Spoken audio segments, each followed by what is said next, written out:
മലാക്കി അധ്യായം 1. ദൈവവും ജനവും. കർത്താവ് മലാക്കിയിലൂടെ ഇസ്രായേലിന് നൽകിയ അരുളപ്പാട്. കർത്താവ് അരുളി ചെയ്യുന്നു, ഞാൻ നിങ്ങളെ സ്നേഹിച്ചു. എന്നാൽ നിങ്ങൾ ചോദിക്കുന്നു, എങ്ങനെയാണ് അങ്ങ് ഞങ്ങളെ സ്നേഹിച്ചത്? കർത്താവ് അരുളി ചെയ്യുന്നു, ഏസാവ് യാക്കോബിന്റെ സഹോദരനല്ലേ? എന്നിട്ടും ഞാൻ യാക്കോബിനെ സ്നേഹിക്കുകയും ഏസാവിനെ വെറുക്കുകയും ചെയ്തു. ഞാൻ അവന്റെ മലമ്പ്രദേശം ശൂന്യമാക്കി, അവന്റെ അവകാശത്തെ മരുഭൂമിയിലെ കുറുനരികൾക്ക് വിട്ടുകൊടുത്തു. ഞങ്ങൾ തകർക്കപ്പെട്ടു, എന്നാൽ ഞങ്ങളുടെ നഷ്ടശിഷ്ടങ്ങൾ ഞങ്ങൾ പുനരുദ്ധരിക്കും എന്ന് ഏദോം പറഞ്ഞാൽ സൈന്യങ്ങളുടെ കർത്താവ് അരുളി ചെയ്യുന്നു. അവർ പണിയട്ടെ, ദുഷ്ടജനമെന്നും കർത്താവിന്റെ കോപം എന്നേക്കും വഹിക്കുന്ന ജനപദമെന്നും അവർ വിളിക്കപ്പെടുന്നതുവരെ ഞാൻ അത് ഇടിച്ചു തകർക്കും. സ്വന്തം കണ്ണുകൊണ്ടു തന്നെ ഇതു കണ്ടിട്ട് നിങ്ങൾ പറയും, ഇസ്രായേലിന്റെ അതിർത്തികൾക്ക് അപ്പുറത്ത് കർത്താവ് അത്യുന്നതനാണ്. ആരാധനയിലെ അപാകതകൾ. പുത്രൻ പിതാവിനെയും ദാസൻ യജമാനനെയും ബഹുമാനിക്കുന്നു. എന്റെ നാമത്തെ നിന്ദിക്കുന്ന പുരോഹിതന്മാരെ, സൈന്യങ്ങളുടെ കർത്താവായ ഞാൻ നിങ്ങളോട് ചോദിക്കുന്നു, ഞാൻ പിതാവാണെങ്കിൽ എനിക്കുള്ള ബഹുമാനം എവിടെ? ഞാൻ യജമാനനാണെങ്കിൽ എന്നോടുള്ള ഭയം എവിടെ? എങ്ങനെയാണ് അങ്ങയുടെ നാമത്തെ ഞങ്ങൾ നിന്ദിച്ചതെന്ന് നിങ്ങൾ ചോദിക്കുന്നു. മലിനമായ ഭക്ഷണം നിങ്ങൾ എൻ്റെ ബലിപീഠത്തിൽ അർപ്പിച്ചു. എങ്ങനെയാണ് ഞങ്ങൾ അത് മലിനമാക്കിയത് എന്ന് നിങ്ങൾ ചോദിക്കുന്നു. കർത്താവിൻ്റെ ബലിപീഠത്തെ നിസ്സാരമെന്ന് നിങ്ങൾ കരുതി. കാഴ്ചയില്ലാത്ത മൃഗങ്ങളെ നിങ്ങൾ ബലിയർപ്പിച്ചാൽ അത് തിന്മയല്ലേ? മുടന്തുള്ളതിനെയും രോഗം ബാധിച്ചതിനെയും അർപ്പിച്ചാൽ അത് തിന്മയല്ലേ? അത് നിങ്ങളുടെ ഭരണാധികാരിക്ക് കാഴ്ചവെച്ചാൽ അവൻ സന്തുഷ്ടനാവുകയോ നിങ്ങളോട് പ്രീതി കാണിക്കുകയോ ചെയ്യുമോ? സൈന്യങ്ങളുടെ കർത്താവ് അരുളി ചെയ്യുന്നു. കർത്താവിന്റെ പ്രീതി ലഭിക്കാൻ നിങ്ങൾ കാരുണ്യം യാചിക്കുന്നു. ഇത്തരം കാഴ്ച അർപ്പിച്ചാൽ നിങ്ങളിൽ ആരോടെങ്കിലും കർത്താവ് കൃപ കാണിക്കുമോ? സൈന്യങ്ങളുടെ കർത്താവ് അരുളി ചെയ്യുന്നു, നിങ്ങൾ എന്റെ ബലിപീഠത്തിൽ വ്യർത്ഥമായി തീ കത്തിക്കാതിരിക്കാൻ നിങ്ങളിൽ ആരെങ്കിലും വാതിൽ അടച്ചിരുന്നെങ്കിൽ നിങ്ങളിൽ എനിക്ക് പ്രീതിയില്ല. നിങ്ങളുടെ കരങ്ങളിൽ നിന്ന് ഞാൻ ഒരു കാഴ്ചയും സ്വീകരിക്കുകയില്ല. സൈന്യങ്ങളുടെ കർത്താവ് അരുളി ചെയ്യുന്നു, സൂര്യോദയം മുതൽ അസ്തമയം വരെ എന്റെ നാമം ജനതകളുടെ ഇടയിൽ മഹത്വപൂർണമാണ്. എല്ലായിടത്തും എന്റെ നാമത്തിന് ധൂപവും ശുദ്ധമായ കാഴ്ചയും അർപ്പിക്കപ്പെടുന്നു. എന്തെന്നാൽ ജനതകളുടെ ഇടയിൽ എന്റെ നാമം ഉന്നതമാണ്. സൈന്യങ്ങളുടെ കർത്താവ് അരുളി ചെയ്യുന്നു, കർത്താവിന്റെ ബലിപീഠത്തെ നിന്ദിക്കാം, നിന്ദ്യമായ ഭോജനം അതിൽ അർപ്പിക്കാം എന്ന് കരുതുമ്പോൾ നിങ്ങൾ അതിനെ മലിനമാക്കുന്നു. സൈന്യങ്ങളുടെ കർത്താവ് അരുളി ചെയ്യുന്നു, ഞങ്ങൾ മടുത്തു എന്ന് പറഞ്ഞ് നിങ്ങൾ എനിക്കെതിരെ ചീറുന്നു. അക്രമം കൊണ്ട് പിടിച്ചെടുത്തതിനെയും മുടന്തുള്ളതിനെയും രോഗം ബാധിച്ചതിനെയും നിങ്ങൾ കാഴ്ചയായി അർപ്പിക്കുന്നു.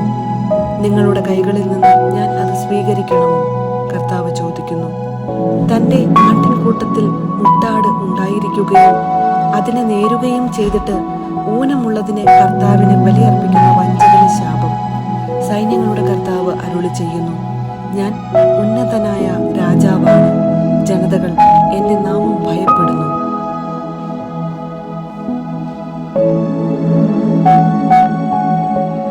മലാക്കി അധ്യായം 2.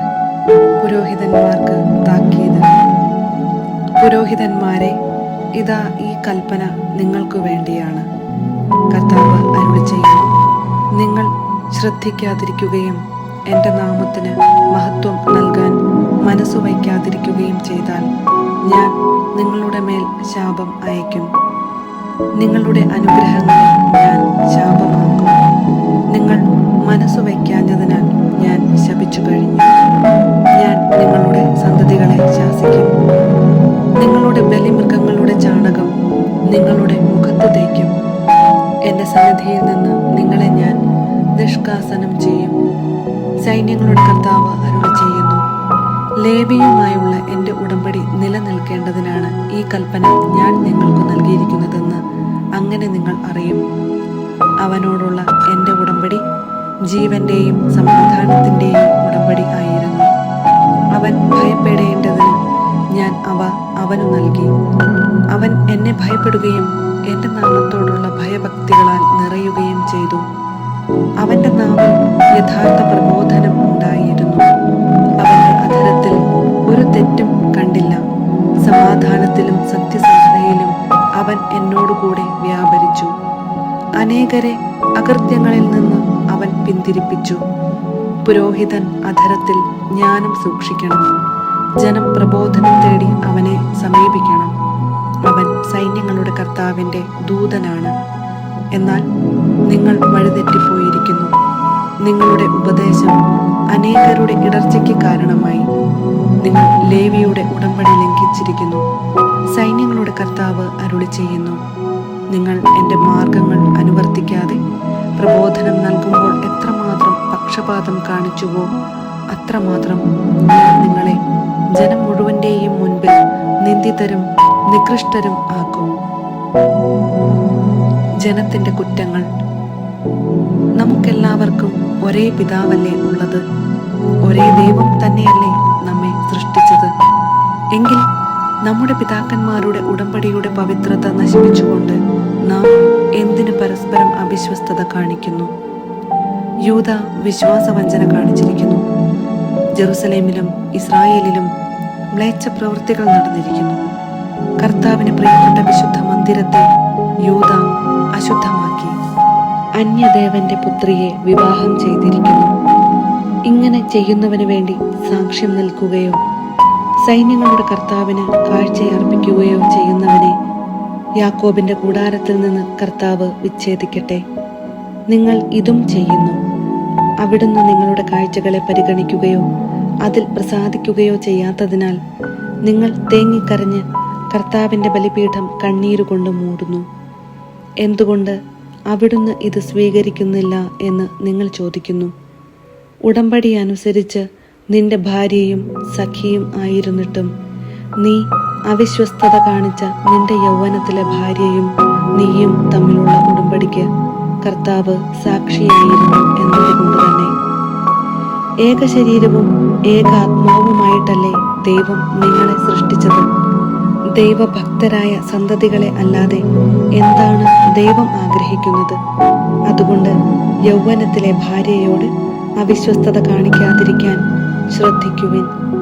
ഇസ്രായേലിന്റെ ദൈവമായ കർത്താവ് അരുളി ചെയ്യുന്നു, വിവാഹമോചനത്തെ ഞാൻ വെറുക്കുന്നു. ഒരുവൻ തൻ്റെ വസ്ത്രം അക്രമം കൊണ്ട് പൊതിയുന്നതിനെയും ഞാൻ വെറുക്കുന്നു. അതുകൊണ്ട് നിങ്ങൾ ശ്രദ്ധയോടെ വ്യാപരിക്കുക, അവിശ്വസ്തത കാണിക്കരുത്. കർത്താവിൻ്റെ ദിനം. വാക്കുകൾ കൊണ്ട് നിങ്ങൾ കർത്താവിന് മടുപ്പ് വരുത്തിയിരിക്കുന്നു. നിങ്ങൾ ചോദിക്കുന്നു, എങ്ങനെയാണ് ഞങ്ങൾ അവിടുത്തെ അസഹ്യപ്പെടുത്തിയത്? തിന്മ പ്രവർത്തിക്കുന്ന ഏവനും കർത്താവിൻ്റെ മുൻപിൽ നല്ലവനാണ്, അവിടുന്ന് അവനിൽ പ്രസാദിക്കുന്നു എന്ന് പറയുകയും നീതിയുടെ ദൈവം എവിടെ എന്ന് ചോദിക്കുകയും ചെയ്തുകൊണ്ട്